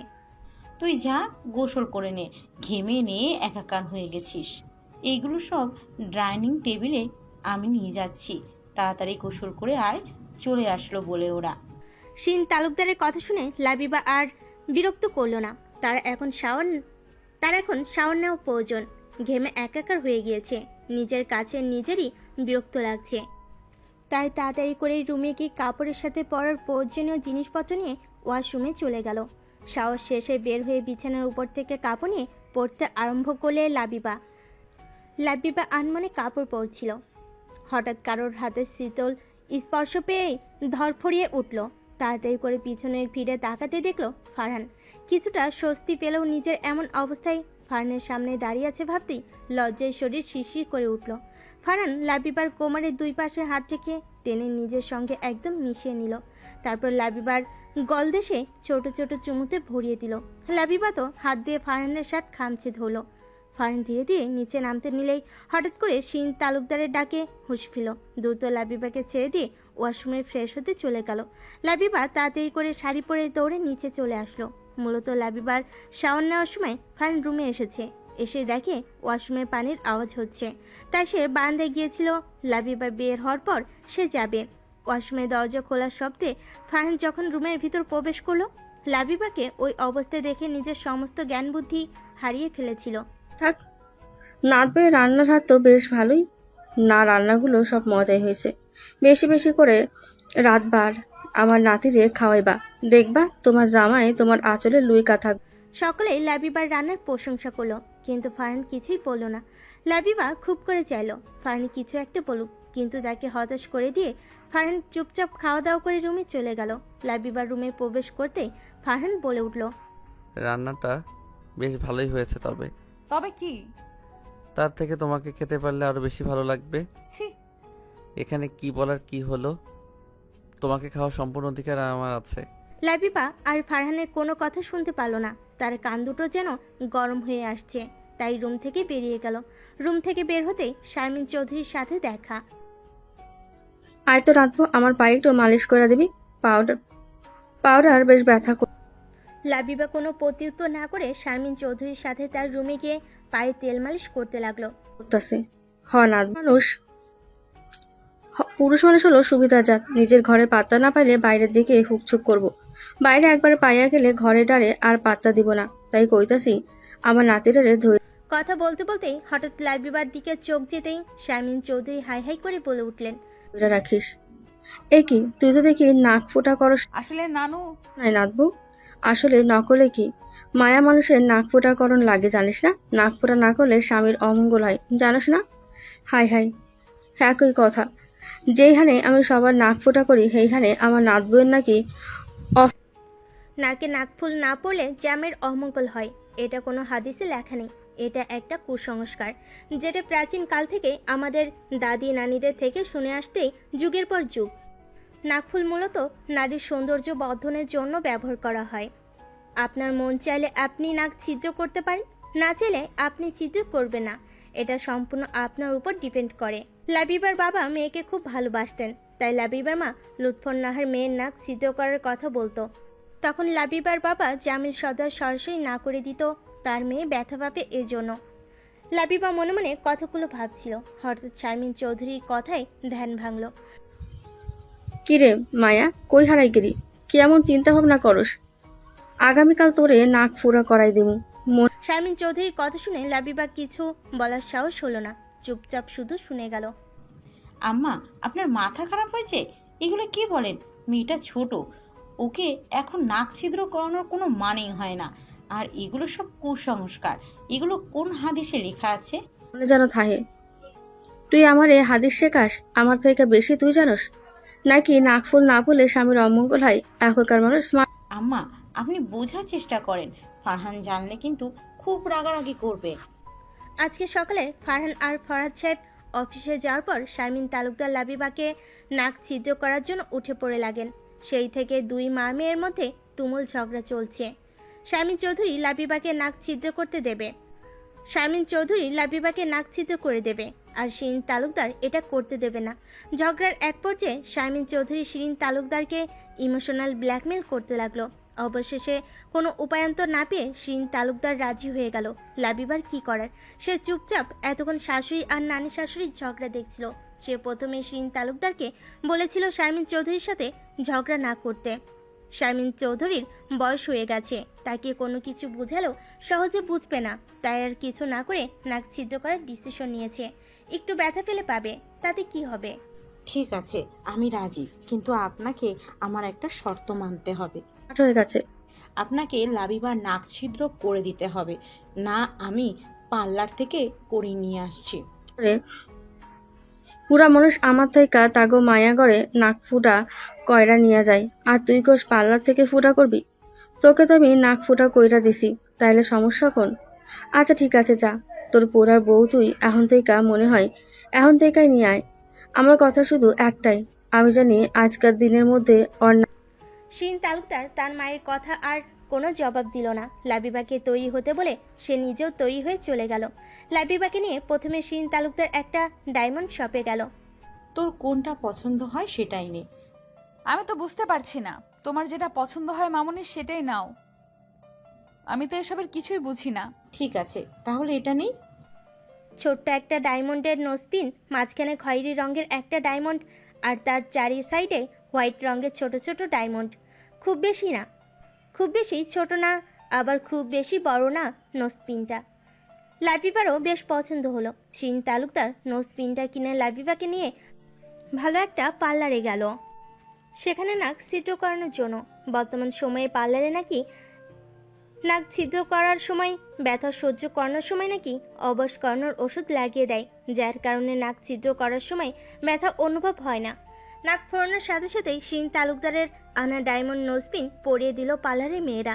পার্লার থেকে বের হয়ে কিছু সময় পর আস্তে আস্তে লাবিবার নাকে ব্যথা অনুভব হতে লাগলো। কি হলো, ব্যথা করছে? মামুনি, প্রচুর ব্যথা করছে, ভালো লাগছে না। আচ্ছা ঠিক আছে, চল ডাক্তারের কাছে যাই। ওষুধ লিখে দিলে সেই ওষুধ খেলে আর ব্যথা করবে না। ডাক্তারের কাছে গিয়ে ভালো করে নাক দেখে ওষুধ নিয়ে বাড়িতে চলে আসলেন। বাড়িতে ঢুকতেই শারমিন চৌধুরী বলল, নাক ফুটা দেখি। মাশাল্লাহ মাশাল্লাহ, খুব সুন্দর লাগছে আমার নাত বউকে, এখন বউ বউ লাগছে। রাতে ফারহান রুমে এসে দেখে রুমটা অন্ধকার, লাইট জ্বালাতে দেখতেই পেল লাবিবা শুয়ে আছে। কি হলো, মেয়েটা এখন এইভাবে শুয়ে আছে? শরীর খারাপ নাকি? লাবিবা? লাবিবার কোনো সারা শব্দ পাওয়া গেল না। ফারহান ভাবলো লাবিবা হয়তো ঘুমিয়ে গেছে, তাই আর ডাকাডাকি না করে ফ্রেশ হতে চলে গেল। অন্যদিকে লাবিবা ঘুমিয়েছিল না, চুপচাপ শুয়েছিল। মূলত এমন অবস্থায় ফারহানের সামনে যেতে তার লজ্জা লাগছে। ফারহান ফ্রেশ হয়ে বের হয়ে দেখলো লাবিবা বিছানায় নেই, বারান্দায় আবছা মানুষের ছায়া দেখা যাচ্ছে। বারান্দায় এলে কেন? অনেক রাত হয়ে গেছে, ঘুমিয়ে পড়ো। ফারহানের কথায় লাবিবা কোনো প্রত্যুত্তর করলো না। ফারহান হাত টান দিয়ে লাবিবাকে নিজের দিকে ঘোরালো। কি হলো, এভাবে চুপ করে আছো? বোবা হয়ে গেল নাকি? সামনের দিকে ঘুরতেই ফারহান লক্ষ্য করলো লাবিবাকে আজকে কেমন যেন দেখা যাচ্ছে। বেশ কিছুক্ষণ লাবিবার দিকে তাকিয়ে থাকার পর বুঝতে পারলো লাবিবা নাক ছিদ্র করেছে। ফারহানের মুখ দিয়ে আপনা আপনি বের হয়ে এলো, মাশাআল্লাহ। বেচারা লাবিবা তো লজ্জায় শেষ, চুপচাপ দাঁড়িয়ে আছে মাথা নিচু করে। কখন করলে এসব? আমাকে জানানোর প্রয়োজন মনে করলে না? নানুমণি জোর করলো তাই করলাম। ফারহান টুক করে লাবিবার নাকের নোজপিনের উপর একটা চুমু খেলো। লাবিবা চোখ বন্ধ করে নিল। বিষাক্ত চোখে লাবিবার সমস্ত মুখমণ্ডলে চোখ বোলালো, তারপর লাবিবার ঠোঁটে ঠোঁট ডুবিয়ে দিল। পাগলের মতো চুম্বন করতে লাগলো। সাথে সাথে ফারহানের হাত অবাধ্য হতে লাগলো। হাতটা যখন লাবিবার নিষিদ্ধ জায়গায় স্পর্শ করলো, তখন লাবিবা ডুকরে কেঁদে উঠল। সাথে সাথে ফারহানের রাগ উঠে গেল। এই মেয়ে, তোমার সমস্যা কি? যখনই কাছে আসি তখনই কান্না করো। তুমি বোঝো না, তুমি তো এতটাও ছোট না যে আমার কথা বুঝতে পারবে না। যাও, চোখের সামনে থেকে দূর হও। যাও, ঘুমিয়ে পড়ো। ফারহানের রাগী স্বর শুনে লাবিবা তাড়াতাড়ি দৌড়ে রুমে চলে আসলো। বিছানায় উল্টো পিঠে শুয়ে কান্না করতে লাগলো। সে কি করবে? সে তো ভয় পায়। অন্যদিকে ফারহান বারান্দায় থাকা চেয়ারের উপর বসে নিজের চুল খামচে ধরে বসে রইল। কিছুই ভালো লাগছে না তার। অনেক কষ্টে নিজেকে শান্ত করে রুমের দিকে অগ্রসর হলো। লাবিবাকে কান্না করতে দেখে কিছু বলল না, চুপচাপ শুয়ে রইল। আজকেই চলে যাবেন? অনেকদিন তো থাকার জন্য এসেছিলেন নানুমণি, তাহলে হঠাৎ চলে যাওয়া? আচ্ছা রুমে যা। সাথে কি আর চলে যাচ্ছি রে? আমারও তো অনেক টাকার ইচ্ছে ছিল, কিন্তু কি করবো বল, ওইদিকে নাকি কিছুই হবে না, তাই আর কি যেতেই হবে। তোরা যাস। ফারহান না ছুটি হলে অবশ্যই যাব নানুমণি। তাহলে এখন চলো, তোমাকে ট্রেনে তুলে দিয়ে আসি। বউকে নিয়ে ঘুরে আসিস। আচ্ছা চলো, সেদিন তাড়াতাড়ি আসিস। আল্লাহ হাফেজ আম্মা। শারমিন চৌধুরী চলে গেল তার গ্রামের বাড়িতে। আজ সকালে তার গ্রামের বাড়ি থেকে ফোন আসে, কিছু জরুরি কাজের জন্য তাকে গ্রামের বাড়িতে খুব আর্জেন্ট যেতে হবে। তাই সে কাল বিলম্ব না করে তাড়াতাড়ি চলে গেল। কেটে গেছে এক সপ্তাহ। সেদিনের পর থেকে ফারহান আর লাবিবার সাথে তো এমন কোনো কথাবার্তা বলে না। লাবিবা আনমনে বারান্দায় দাঁড়িয়েছিল। হঠাৎ গেটের দিকে চোখ যেতে লাবিবা দৌড়ে নিচে এসে দেখলো এরশাদ সর্দার দাঁড়িয়ে আছে। লাবিবা শক্ত করে জড়িয়ে ধরল। কেমন আছো দাদু? আমার কথা তো ভুলেই গেছো। আমাকে আর মনে পড়ে না তোমাদের? বিয়ে দিয়ে দিয়েছো আর আমার কথা মনে নেই। আমি তো এখন পর, আমাকে কেউ একটু ভালোবাসে না। কে বলেছে তোমার কথা কেউ মনে করে না? তুমি জানো না তোমাকে আমি কত ভালোবাসি? আর তোমার মা, সে তো প্রতিদিন সকাল বিকাল তোমার কথা বলতে থাকে। তোমার পছন্দের খাবার রান্না করতে চায় না। আমাকে যখন এতই ভালোবাসো, তাহলে আমি ফোন না দিলে তোমরা কেউ তো আমাকে একটু ফোন দিয়ে খোঁজ খবর নাও না। আসলে আমাকে মিথ্যা কথা বলছো তোমরা। আমার কথা মনেই থাকে না। মনে থাকবে কেমন করে? আমি তো পর হয়ে গেছি। আচ্ছা ঠিক আছে, তুমি যেটা মনে করো সেটাই। হঠাৎ করে এখানে আসার বুদ্ধি তোমাকে কে দিল? এতদিন তো দেখতেও আসোনি। তোমার যা আর কিছুদিন পর পরীক্ষা, মডেল টেস্ট, সেটা কি মনে আছে? পড়াশোনা করতে হবে না? এত মাস হয়ে গেল লাবিবা এ বাড়িতে এসেছে, কিন্তু তার তো মনেই নেই। পড়াশোনার কথা ভুলে গিয়েছিল। পরীক্ষা কেমন করে সে চিন্তাই করতে লাগলো। বসুন না চাচা, প্রথম আমাদের বাড়িতে আসলেন। আসলে আমাদের কারোরই খেয়াল ছিল না যে লাবিবা এবার এসএসসি পরীক্ষা দেবে। এত ভেজালের মধ্যে কি আর মনে থাকে? আপনি আসবেন তা খবর দিবেন না একটু? বৌমা আর বলো না, হঠাৎ করে লুৎফর মেয়েকে দেখার জন্য পাগল হয়ে গেছে। তার উপর সামনে এসএসসি পরীক্ষা, তাই ভাবলাম নাতনিটাকেও নিয়ে যাওয়া হবে, আর পরীক্ষা তো দেবেই। কি বলছেন চাচা? লাবিবাকে নিয়ে যাবেন হঠাৎ করে? প্রস্তুতি ছাড়া যাবে কেমন করে? নিজের বাড়িতে যেতে আবার প্রস্তুতি লাগে নাকি? তেমন কিছু তো নাই ওখানে, শুধু কয়েকটা জামা কাপড় গোছাবে। চাচা আমাদের বাড়িতে এসেছেন, আজকে থেকে যেতে হবে। এরশাদ সর্দারকে আসতে দেখে তাড়াতাড়ি করে ফোন দিয়ে জানিয়েছে শিন তালুকদার ফরদ তালুকদারকে। সে শোনামাত্র অফিস থেকে চলে এসেছে। অন্যদিকে শিন তালুকদার রান্নাঘরে ব্যস্ত হয়ে পড়েছেন এরশাদ সর্দারকে আপ্যায়ন করার জন্য। থাকতে পারবো না ফরহাদ, বাড়িতে অনেক কাজ। বৌমা বাড়িতে একা একা, বুঝতেই তো পারছো। কি আর বলবো, ছেলেটাও নেই। মন খারাপ করে এরশাদ সর্দার কথাটা বলো। আচ্ছা চাচা, এসব কথা পরে হবে, আগে খাওয়া দাওয়া করি। চলেন, আপনার বৌমা রান্না শেষ খেতে খেতে যেতে বলছি, তারপরে বাকি। সকলে একসাথে দুপুরে লাঞ্চ করলো। শেষে এরশাদ সর্দার বলেন, নাতনিকে তাহলে তৈরি হতে বলো ফরহাদ, অনেক দূরের রাস্তা, যেতে যেতে রাত হয়ে যাবেনি। বুঝেই তো, গ্রাম অঞ্চলের রাস্তা, একটু বেশি রাত হলে গাড়ি পেতে অসুবিধা হবে। বলছিলাম কি চাচা, আজকে রাতটা থেকে গেলে ভালো তুমি তো সবই জানো, তাহলে এমন কথার তো কোনো মানে হয় না। হতো না? ঠিক আছে লাবিমা, যাও জামা কাপড় গুছিয়ে। লাবিবাকে আর পাইকে শ্বশুরের অনুমতি পেয়ে দৌড়ে রুমে চলে গেল জামা কাপড় গোছাতে। অন্যদিকে ফারহান জানতে পারলে যে তুলকালাম বাঁধিয়ে দিবে, সে সেই কথা মাথাতেই আনছে না। তার মাথাতে শুধু একটা কথাই কাজ করছে, সেটা হলো এতদিন পরে বাড়িতে যাবে। লাবিবা চলে যেতেই শিন তালুকদার বলল, বলছিলাম যে ফারহানকে বললে ভালো হতো না? ওকে না জানিয়েই লাবিবাকে বাড়িতে পাঠিয়ে দিচ্ছি, পরে জানতে পারলে যদি অসুবিধা করে। ওকে, এত কথা বলতে হবে না, আমি অনুমতি দিয়েছি। তাড়াতাড়ি চলে আসবি, তোকে ছাড়া আমার একা একা ভালো লাগবে না, মনে থাকবে তো? পরীক্ষা শেষ হলেই চলে আসবো। শিন তালুকদার তার স্বামীর কথা শুনে আর কিছুই বলার সাহস পেল না। লাইব্রেরিটা রেডি হয়ে গেছে। আসতে এরশাদ সর্দার সকলের কাছ থেকে বিদায় নিয়ে লাইব্রেরিটাকে সাথে নিয়ে চলে গেলেন। যাওয়ার আগে শিন তালুকদার বারবার করে বলে দিয়েছেন। শিন তালুকদার লাবিবার মাথায় স্নেহময় হাত বুলিয়ে দিলেন। লাবিবা সকলকে বিদায় দিয়ে তার নানু ভাইয়ের সাথে চলে গেলেন বাড়ির উদ্দেশ্যে। আজকে রাতে ফারহান বাড়িতে একটু তাড়াতাড়ি ফিরেছে। বাড়িটা আজকে শুনশান, মনে হচ্ছে কেউ নেই বাড়িতে।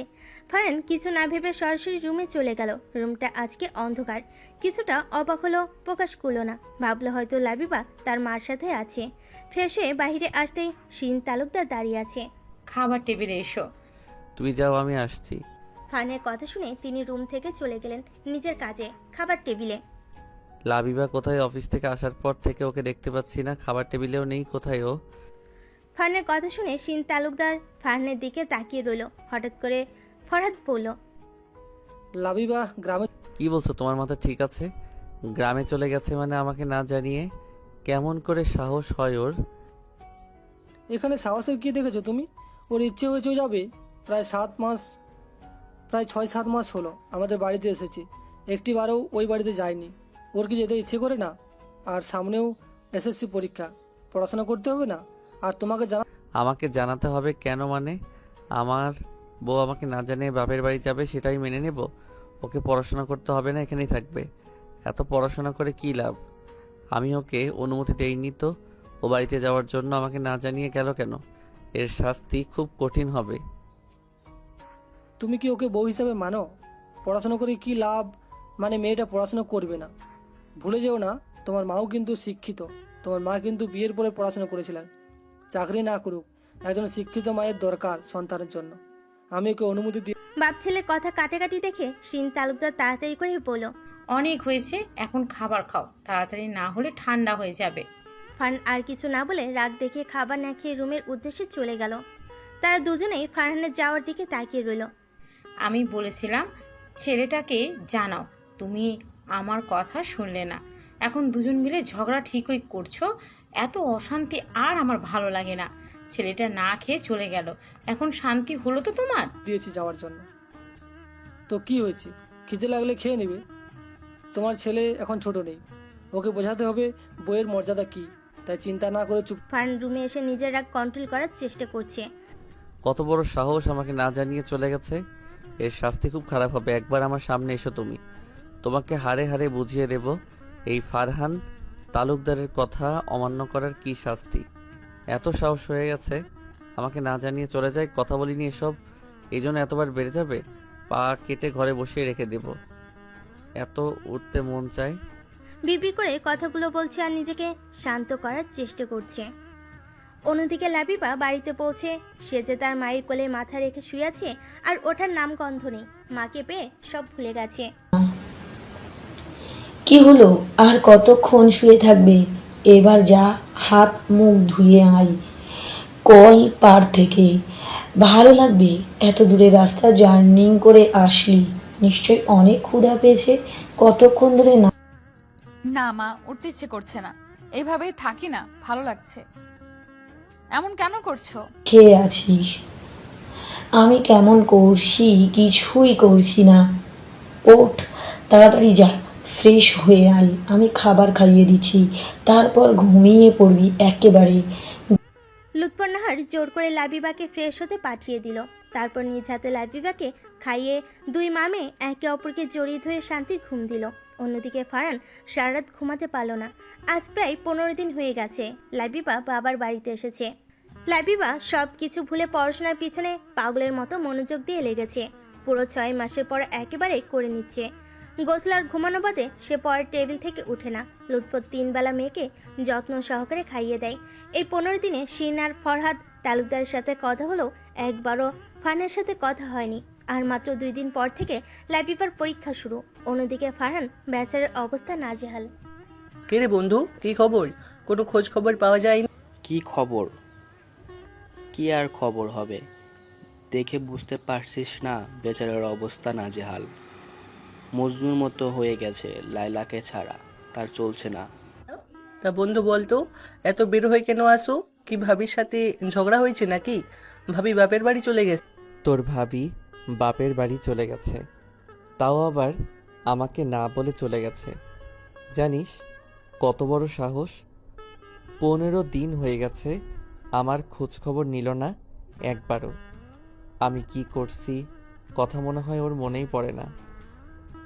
একটু কাছে গেলেই কান্না শুরু করে দেয়, কিছু বুঝতে পারছে না। মেয়েরা কখনো নিজেকে আগে ফোন দেবে না, এটা সব সময় মাথায় রাখবি দোস্ত। তোর হলেও আগে তোকে সরি বলতে হবে। আর কাছে গেলে কান্না শুরু করে দেয়, মানে ও তোকে ভয় পাই। তুই ওর সাথে ফ্রি হওয়ার চেষ্টা করে দেখবি, সব ঠিক হয়ে যাবে। আকাশের কথা ঠিক আছে, তুই নাকি আবার 7 দিন ওর সাথে রাগ করে কথা বলিসনি, রাগারাগি করিস। এই ছোট মেয়েটার সাথে এমন করলে হবে?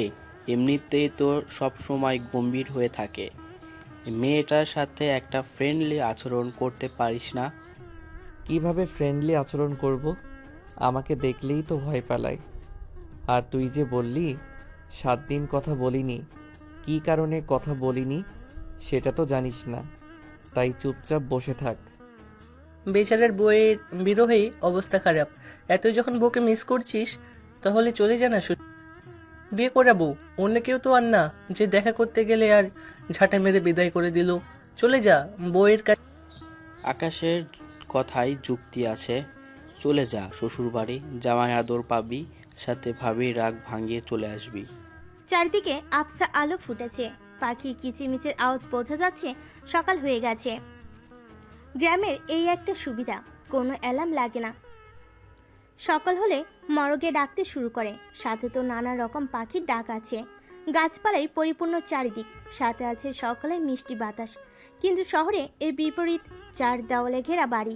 ঘুমটা ভেঙে যায় ফোনের অ্যালার্মের শব্দে, শুরু হয়ে যায় গাড়ির শব্দ, পাখির কিচিমিচির শব্দে। লাবিবার ঘুম আস্তে আস্তে ছুটে গেল। একটু নাড়াচাড়া করতে নিতেই দেখলো হাত পা নাড়াতে পারছে না। মনে হচ্ছে তার হাত পা শক্ত দড়ি দিয়ে বেঁধে রাখা হয়েছে। অনেক চেষ্টা করেও যখন নড়তে পারছিল না, তখন চোখ খুলে ফেলল। মনে হলো তার পাশে কেউ আছে। ডান দিকে মাথাটা একটু ঘোরাতেই ফারহানকে দেখে অবাকের চরম সীমানায় পৌঁছে গেছে সে। হঠাৎ করে লাবিবা জড়িয়ে বলে উঠল, আপনি এখানে? কানে কাছে লাবিবার চিৎকার ফারহানের ঘুম ছুটে গেল। ঘুম জড়ানো কণ্ঠে বলল, হ্যাঁ আমি এখানে, আমার শ্বশুর বাড়িতে এসেছি। তোমার কোনো সমস্যা? না, আমার কোনো সমস্যা নেই, কিন্তু আপনি এখানে কাউকে না জানিয়ে হঠাৎ করে? আপনি আসলে তো মা আমাকে বলতো।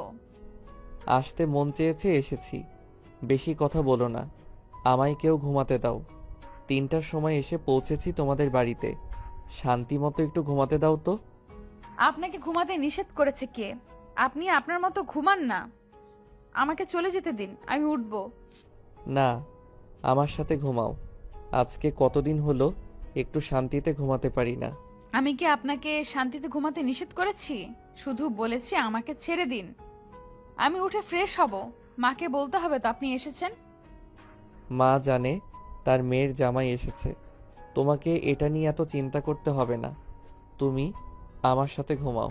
বলে ফান লাবিবাকে আরো শক্ত করে জড়িয়ে ধরে ঘাড়ে মুখ বুজিয়ে ঘুমিয়ে পড়ল। হাজার ধস্তাধস্তি করেও লাবিবা ফারহানের থেকে নিজেকে ছাড়তে পারল না। সারবে কেমন করে? ফারহানের শক্তির কাছে তার শক্তি নগণ্য। ফারহান যদি ছেড়ে দেয় তাহলে লাবিবা উঠতে পারবে। তাই আর কিছু না বলে চুপচাপ ওভাবেই শুয়ে রইল। কখন যে আবার ঘুমিয়ে গেল সে বুঝতে পারল না। এবারে ঘুম ভাঙলো একেবারে 9টার সময়। ঘুম ভাঙতেই পাশ ফিরে দেখলো ফারহান নেই। লাবিবা মনে করলো সে মনে হয় স্বপ্ন দেখেছে। আমি কি স্বপ্ন দেখেছি, কিন্তু মনে হলো যে উনি আমার সাথে কথা বলছে। কিন্তু এখন কোথায় তাহলে সে? স্বপ্ন হলো তো এখানে থাকতো, কই গেল? আমি কেমন স্বপ্ন দেখলাম? মনে হচ্ছে যে সব কিছু বাস্তব। লাবিবা এদিক ওদিক তাকাতেই দেখলো তার ঘরে আয়নার সাথে ছেলে মানুষ জামা কাপড়। তাহলে আমি স্বপ্ন দেখিনি, উনি সত্যি এসেছে। তাহলে গেল কোথায়? কথাগুলো ভাবতে ভাবতেই লাবিবা বিছানা থেকে উঠে কলপারে হাত মুখ ধুতে চলে গেল। হাত মুখ ধুয়ে সরাসরি রান্নাঘরে আসলো। মা, যা যা উনি কোথায়? ও যা, বল। ফারহান বাবা তো তো ওর দাদু আর মামুনের। ও, উনি যা আসবে আজকে তুমি কি জানতে? মেরির সাথে বাজারে গেছে। না, আমি তো জানতাম, তোকে বলেছে হয়তো। গতকাল রাত 3টেয় হঠাৎ করে দেখি আমার ফোনে ফারহান ফোন দিয়েছে। আমি ভাবলাম কোনো বিপদ হয়েছে নাকি, এত রাতে ফোন দিয়েছে। ফোনটা ধরতেই বলল গেট খুলে দিতে। আমি কিছুটা অবাক হয়েছিলাম, পরে তাড়াতাড়ি করে গেট ও, খুলে দেখি ফারহান দাঁড়িয়ে আছে। অত রাতে আসলো ছেলেটা, কিছুই খাইনি এখনো পর্যন্ত। তোকে ডাক মা উনি সকালে এত তেলের খাবার খান না। গোস্ত আর পরোটা করেছি, খাবেনি? হায় আল্লাহ, তাহলে এখন কি হবে? ছেলেটা কালকে রাতে ডিম আছে ঘরে? কি খেয়েছে আল্লাহই তাহলে দুটো ডিম পোচ দাও, হাফ পোচ করবা, আর পরোটা রেখে দাও, আমরা খাবনি। তুমি বরং 2টা রুটি বানাও, আর ফ্রিজে কি ফল আছে? ভালো জানে। তাহলে কি করব? হ্যাঁ আছে, হ্যাঁ আম আছে, আমাদের বাগানে লিচু আছে। আর কালকে রাতেই ফারহান আসার সময় আঙ্গুর, মালটা, দই আর রসমালাই আনছে। এত এত করে 2টো রুটি বানাবো কেন? দ্রুত উনি 2টো রুটির বেশি একটাও খাবে না। আমি যা যা বলেছি এগুলোই করো। আমি ফ্রিজ থেকে মালটা বের করে জুস বানিয়ে দিচ্ছি, হয়ে যাবে নি। রুটি লাবিবার কথা মতো লুৎফর সব কিছু করতে লাগলো, আর অন্যদিকে লাবিবা জুস বানানোর জন্য চলে গেল। সব কিছু তৈরি করে টেবিলে বসিয়ে রাখতেই বাহির থেকে মামুনের আওয়াজ আসলো। মামুন এরশাদ সর্দারের সাথে সবসময় থাকে, এরশাদ সর্দারের সব কাজে হেল্প করে। মামুনের কেউ না থাকার কারণেই লাবিবাদের বাড়িতেই থাকে। চাচি ও চাচি, দেখো আমাকে দুলাভাই কি করছে। মামুনের ডাক শুনে লাবিবা আর লুৎফর নাহার বাহিরে যা দেখলো তাদের চোখ কপালে। খেয়ে কি জামাই এই পেট ভরবে? আমাকে দুলাভাই দাদাজান কতবার কইরা না করলে, কিন্তু দুলাভাই কারো কথা শুনলো না। আমি তো খালি মাছ আনছি, দাদাজান আর দুলাভাইয়ের এক ভ্যানে কইরা বাজার সদাই আইতাছে। আচ্ছা যা, আল্লাহ এত বাজার কে করেছে? হ্যাঁ জি চাচি। কথা বলতে বলতে এর মধ্যে আরো একটা ভ্যান হাজির হলো, যেটাতে ফারহান আর এরশাদ সর্দার আছে। কি বলিস মামুন তুই? আব্বা এইগুলো কি করছে? তোমার মেয়ের জামাই আমার কথা শুনলে তো? না করা সত্ত্বেও দেখো কত কি নিয়ে আসছে বাজার করে। আমি যদি জানতাম এই ছেলে এই কাজ করবে, তাহলে তো আমি ওকে আমার সাথে বাজারে নিয়ে যেতাম না। এই ছেলে আপনি না করেন নাই, এত এত বাজার আনছে। এত সামান্য বাজার নিয়ে আমার এমন করছেন? আমার কাছে তো কম হয়েছে। বাবা তুমি এগুলো কি করেছো? এত বাজার দিয়ে আমরা কি করব? আল্লাহ এই ছেলে বলে কি? লাবিবা যা, ফারহান আর তোর দাদা যান যে। লুৎফরের কথা মতো মামুন সবকিছু বাড়ির ভিতর নিয়ে আসতে লাগলো। অন্যদিকে এত বাজার দেখে আশেপাশের পাড়া প্রতিবেশী চলে আসতে দেখার জন্য। ফারহানের বাজার দেখে সবাই বলেছে বাজার সহ তুলে নিয়ে আসতে। 12 কেজির একটা রুই মাছ, 10 কেজি কাতল মাছ, গলদা চিংড়ি মাছ, ইলিশ মাছ, কাকসি মাছ, ছোট চিংড়ি, ভেটকি মাছ, গরুর মাংস, মুরগির মাংস, আরও ফলমূল। বাজারের কথা নাই বলি, এই বাজারগুলো বেশিরভাগই লাবিবার পছন্দ করেছে। ফান যতটুকু লাবিবার পছন্দ সম্পর্কে জানে ততটুকু করার চেষ্টা করেছে, যেহেতু লাবিবার এখানে আরো প্রায় 1 মাস থাকবে তাই। নিয়ে খেতে দে। আর মামুন তুই সব কিছু বাড়ির ভিতরে নিয়ে আয়। ও টুনির মা, শম্পার মা, রত্নার মা, তোমরা দাঁড়াই আছো কেন? ভাবি আপনি চিন্তা করবেন না, আমি বাইতে থেকে সব বটি নিয়ে আসি। আর শম্পার মা, রত্নার মা, তোমরা দুজন ভাবির একটু সাহায্য করো বাড়ির ভিতরে সবকিছু নিয়ে যাওয়ার জন্য। আশা, টুনি মা তুই যা, আমরা ভাবিরে সাহায্য করতেছি। গ্রামে একটা সুবিধা পাওয়া যায়, যে সুবিধা শহরে আপনি কখনোই পাবেন না। আপনার বাড়িতে যখন কোনো মানুষজন আসবে, দেখবেন সবাই চলে আসবে আপনাকে সাহায্য করতে, কিন্তু সচরাচর সহজে এই জিনিসটা দেখা যায় না। সকলে মিলে সব কাজ করতে লাগলো। অন্যদিকে খাবার টেবিলে লাবিবা ফারহানকে আর এরশাদ সর্দারকে খাবার বেড়ে দিল। দাদু ভাই, এত কম খাবার দিলে কেন নাত জামাইকে? না না দাদু, আমি সকালে এতটুকু খাবার খাই, এর থেকে বেশি খাবার খাই না। কি দিনকাল আসলো, আমার তো এই বয়সে সম্পূর্ণ এক খাসি খেয়ে ফেলতাম। এই বয়সে মানুষ লোহা খেলে লোহা হজম করবে, আর তোমরা দেখি কি খাবার খাও? এটা কোনো খাবার হলো? এরশাদ সর্দার কথা শুনে ফারহান খুক খুক করে কেসে উঠল। এত বাজার করে কেন এনেছেন? বাড়িতে মানুষজন বলতে কেউ নেই, নষ্ট হয়ে যাবে না? সকালে মা ফোন দিয়েছিল, বললাম আমি কোথায়, বললাম তোমাদের বাড়িতে। মা বলল তাহলে বাজার করতে। নতুন জামাইদের নাকি শ্বশুর বাড়িতে প্রথম আসলে বাজার করতে হয়। তাই বলে এত বাজার নিয়ে আসবেন? এক মিনিট, মা জানতো না যে আপনি এখানে আসবেন। না, হুট করে চলে আসছি, কাউকে না জানিয়ে। হঠাৎ করে আসার মানে কি? আমার সাথে তো ঠিক মতো করে কথাই বলেন না। এই বাড়িতে 15 দিন হলো চলে আসছি, আপনি একবার আমার খোঁজ খবর নিয়েছেন? লাবিবা মন খারাপ করে বলল। ফারহান লাবিবার মন খারাপটা বুঝতে পেরে সে বলল, তুমিও তো আমাকে একটাবার ফোন দাওনি, আমাকে না বলে চলে এসেছো এই বাড়িতে। তোমার সাহস দেখে আমি অবাক হয়েছি। আমার থেকে অনুমতি নেওয়ার প্রয়োজন মনে করনি। তোমাকে তখন আমি হাতের সামনে পেলে না ফাটিয়ে এক চড় মেরে দিতাম। এই মেয়ের সাহস বেড়ে গেছে। আমার কি কোনো নিজস্ব ফোন আছে? এখানে আমার দোষটা কোথায়? আপনি তো আমার সাথে কোনো কথাই বললেন না, এখন আমাকে মারার হুমকি দেন? বলে রাগ করে লাবিবার রুম থেকে বেরিয়ে গেল। কি জ্বালায় পড়লাম বাবা, এই মেয়ে দেখি আমাকে উল্টো রাগ দেখাচ্ছে। আমি আর তাকে কি রাগ দেখাবো? সেই জন্যই তো বলে পুরুষ তুমি যতই সিংহ হও, বিয়ের পর তুমি বউয়ের কাছে বিড়াল। কেন আমার সাথে একটু সাহায্য করো, আমি কিভাবে সব কিছু করবো, একা মানুষ। যা দুপুরে রান্নার আয়োজন